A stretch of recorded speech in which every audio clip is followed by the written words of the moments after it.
দিতে হবে। দায় মুক্তি দেওয়ার কোনো সুযোগ নেই।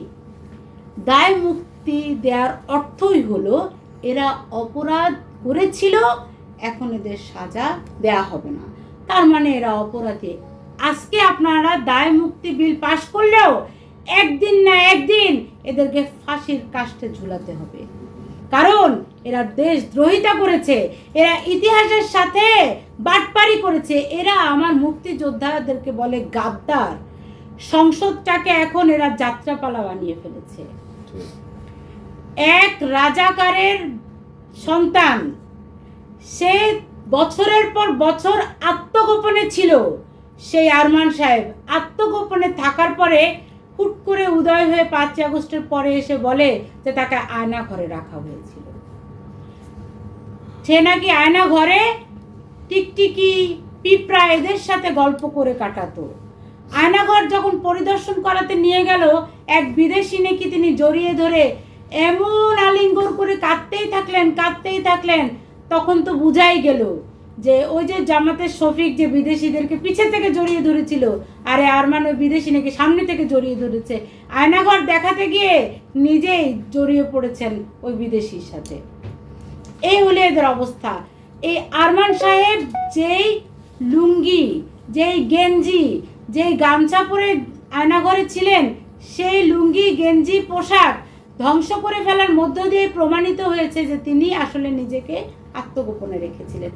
সেই সংসদে এসে কি নাটক, তার কি সেই নাটক, কান্না, তা এই সংসদেও এখন এই যাত্রাপালার নায়ক নায়িকাদের নাটক দেখতে হয়, কান্না দেখতে হয়।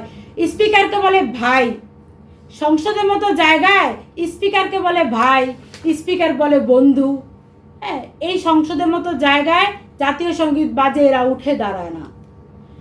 মানে 12টা অধিবেশন চলে গেছে, একটা অধিবেশনেও এরা জনগণের কথা বলেনি। এত দাম, বাজারে যান, যে কোনো সবজির দাম বলে 100 টাকা কেজি, 120 টাকা কেজি। এইসব কি, কোনো কিছু তারা নিয়ন্ত্রণ করতে পারছে না। স্বৈরাচার সরকার সেই আগে 16 বছরেও কিছু নিয়ন্ত্রণ করতে পারেনি, ইউনূস সরকার 17 মাসেও কিছু নিয়ন্ত্রণ করতে পারেনি, আবার এরাও কিছু নিয়ন্ত্রণ করতে পারছে না। তার উপরে অধিবেশনে বয়কট করে, জাতীয় সংসদে তারা বয়কট করে, আবার নির্লজ্জের মতো আসে। আপনার আমার আমাদের কথা বলার কেউ নাই, কোথাও নাই, শুধু নিজেদের কথা লোক দেখাতে গিয়ে তিনি কি করেন, খাল খনন কর্মসূচি করেন। এই স্বাধীনতার 55 বছর পরে তিনি কোদাল নিয়ে দৌড়ান, অথচ যেখানে উন্নত অনেক মেশিন আছে। মানে জনগণের সাথে যা ইচ্ছা তাই তো আপনি করতে পারবেন না, কিন্তু এরা জনগণের সাথে যা ইচ্ছা তাই করছে।